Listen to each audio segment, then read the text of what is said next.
This presentation was supposed to be given by Dr. Adam Famoso.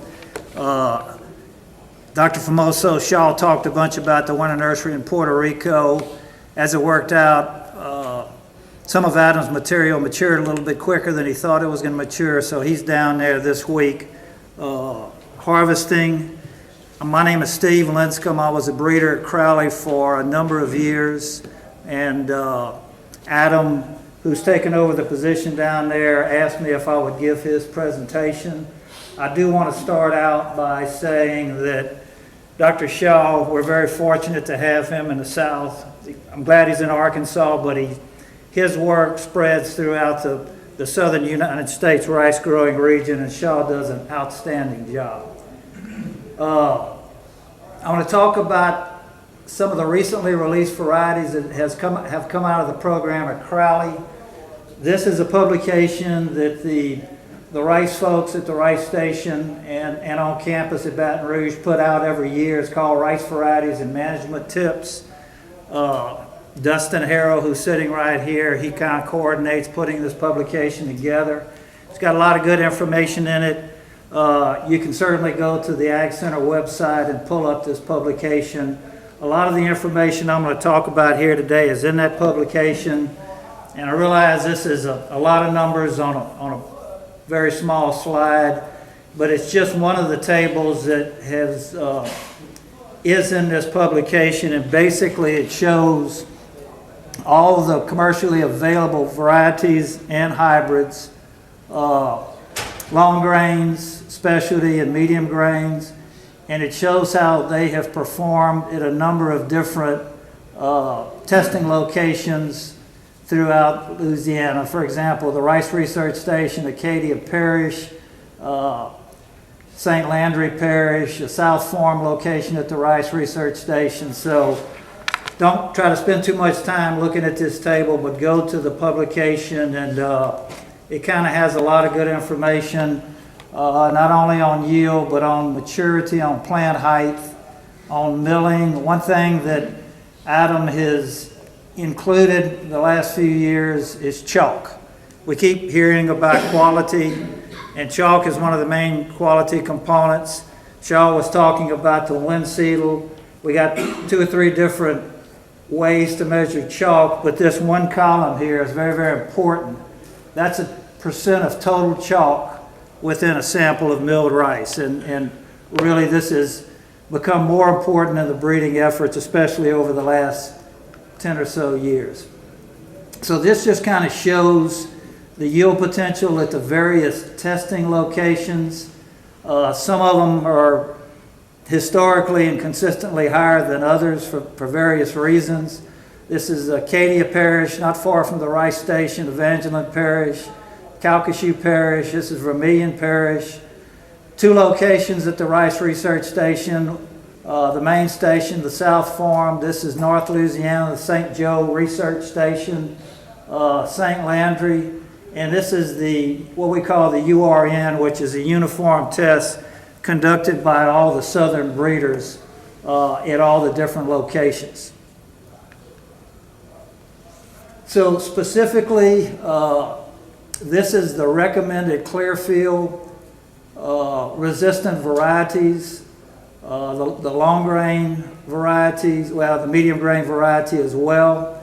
Our most widely grown varieties in Louisiana, it has been for a number of years, CL 111, CL 153, kind of took over that acreage, or took over a lot of that acreage this past year.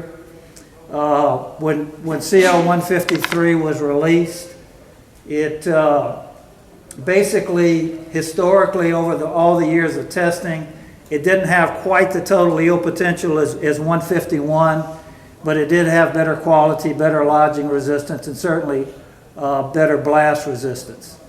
As you can see here, the Arkansas variety CL 172, actually from a yield standpoint, over the last 3 years, has done better than the Louisiana release varieties, but the CL 172 just never really took off in Louisiana for a number of reasons. And I think really we have some other varieties Shaw's new variety, Karen new variety, and some things I'm going to be talking about here that'll probably take the place of everything listed here in this table. The Provisia varieties, the PVLL1, the initial variety, the PVLL2 is the new release coming out that I think is going to address some of the shortcomings of the PVLL1. So Adam in his program does have a new Clearfield release. It'll be called CLL 17. If you think about it, Shaw talked about CLL 15, Karen CLL 16, this is CLL 17. Horizon decided to kind of change the way they numbered these varieties, and basically what this stands for is Clearfield long grain, the 17th long grain released. So it kind of simplifies the naming numbering system for the Clearfield varieties. I think this is going to be a significant improvement, the CLL 17. Adam, in his comparisons here, has compared it to the most widely grown Louisiana Clearfield lines, 111, 153. A lot of yield tests, almost 60 over 4 years. And if you look at all of these tests, it has a 7% yield advantage over 153. It's very similar in height to 111 and 153. Very similar in days to 50% heading. And all of these things are very similar in whole grain milling yield. Again, we talk about chalk. The chalk in the 17 line is going to be very similar to CL 111, very similar to 153. Both of these are recognized as high quality varieties with a lot of our customers. So from a quality standpoint, very, very good. Again, some additional yield numbers. It has continued to, through all of these yield tests, show somewhat of a yield advantage, especially over 111 and 153. South Louisiana and Texas ratoon yields are very, very important.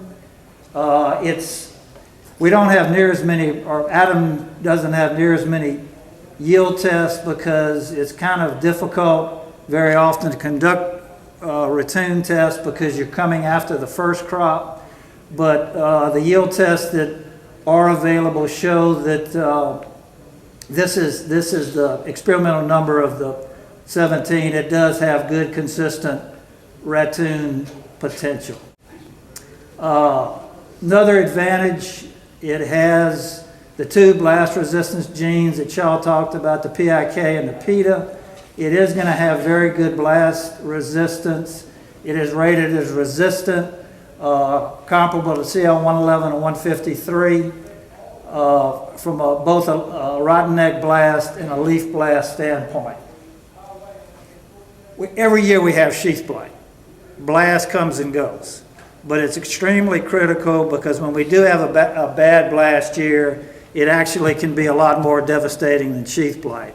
So having these genes and these new varieties are very, very important going forward. Some of the other disease numbers, bacterial panicle blight is very important in Louisiana. Pretty good numbers on bacterial panicle blight. It's very similar to CL 153. It's better than CL 111. Cercospora, or narrow brown leaf spot, has become a much more important disease for us in Louisiana. And again, the 17 is similar to 153, similar to Chenier in this respect, and does have better resistance than CL 111.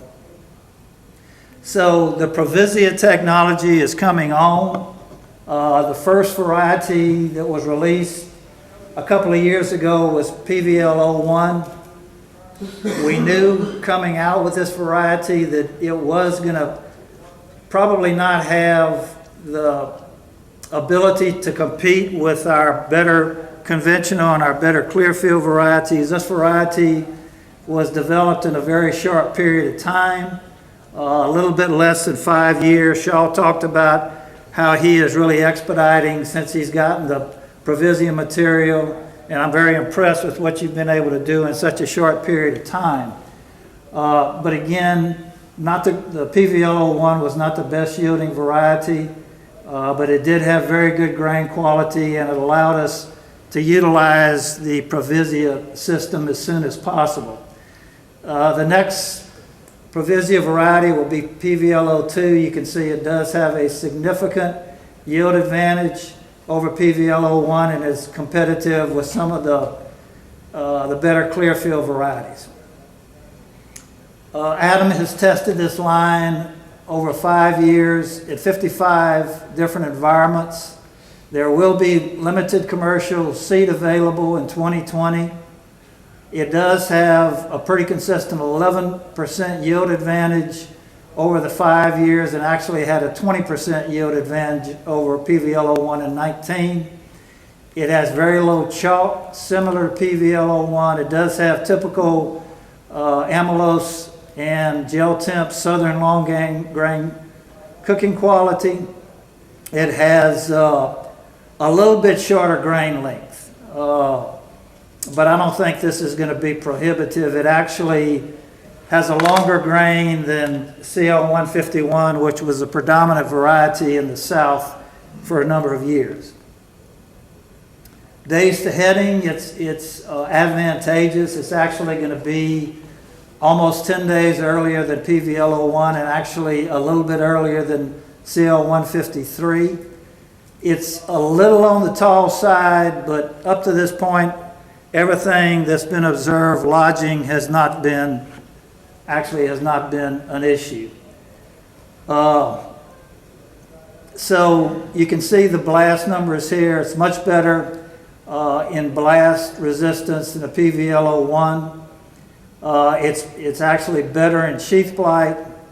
It's better in Cercospora, and it's about the same in bacterial panicle blight. So again, the PVLL2 we think is going to be is going to have the ability to phase out the 01, and it's going to be in many respects a superior variety. So where do we go from here? What's in the pipeline for Provisia going forward? Adam has 4 potential new Provisia lines entering the 3rd year of testing. All of these actually are full sieves from a cross between PVLL1 and Catahoula. All have actually a significant yield advantage over PVLL2. All have very strong blast resistance. All are characterized by an exceptionally long grain, actually greater than 7 millimeters and low chalk. Adam is actually purifying these lines as we speak in Puerto Rico, and he has multi-location testing planned again in 2020, and probably will select 1 or 2 after that for a seed increase, a fairly large seed increase in 2021. As far as the conventional varieties are concerned, these are the recommended Louisiana conventional non-herbicide resistant long grains and recommended non-herbicide resistant medium grains. Nothing real new right here. Adam does have a new conventional long grain that looks very, very promising.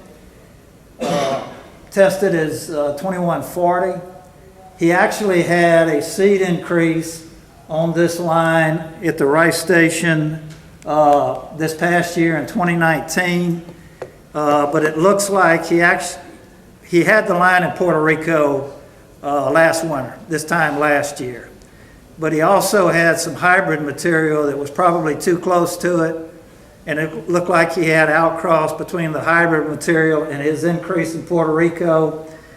So when he brought this back and put it in a potential foundation field in Crowley, he had a lot of off types.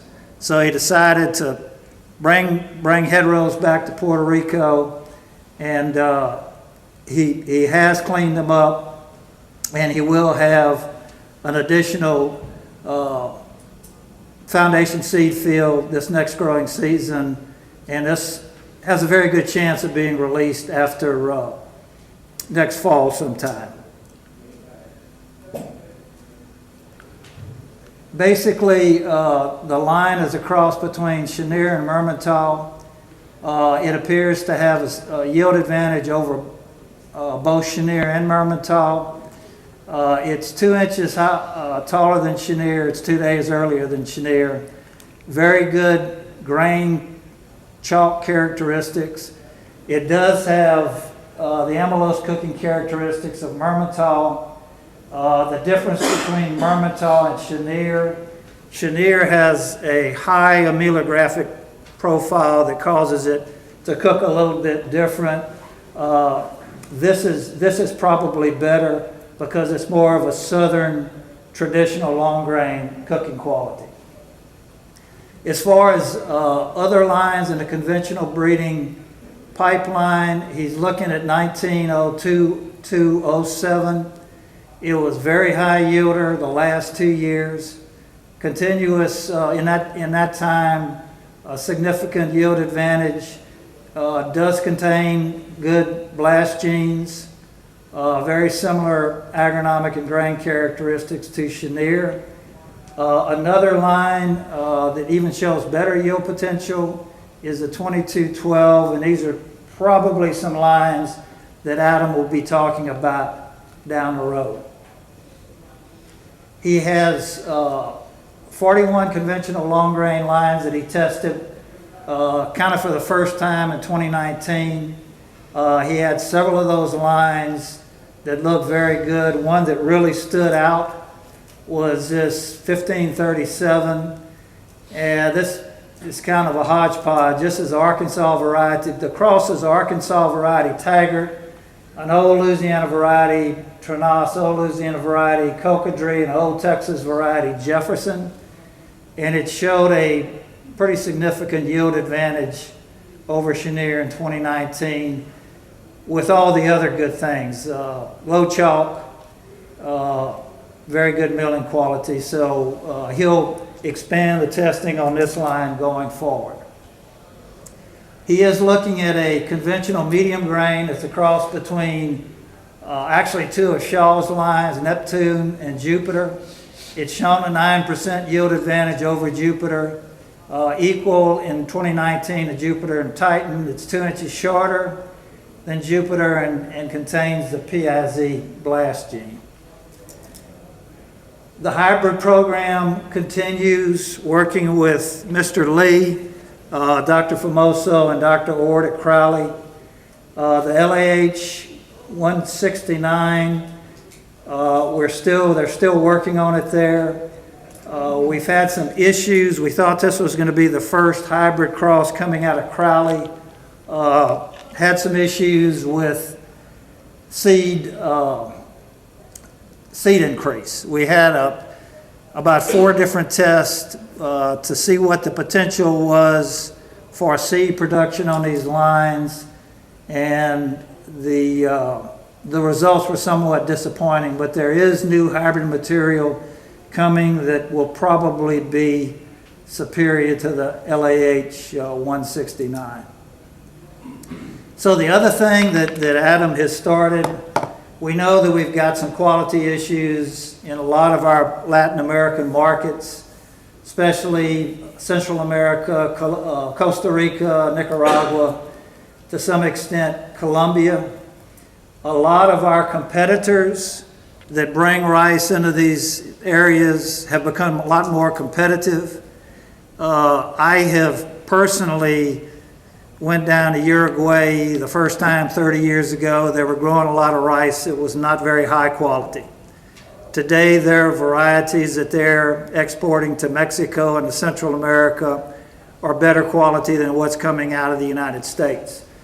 So the breeding programs are really focusing on looking at quality for the Latin American export market,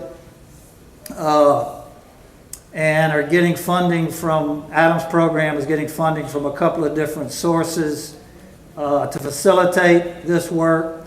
One of the things he is putting some emphasis on, Shaw mentioned, I mentioned typical southern long grain cooking quality. That means intermediate to high amylose and intermediate to high gel temp.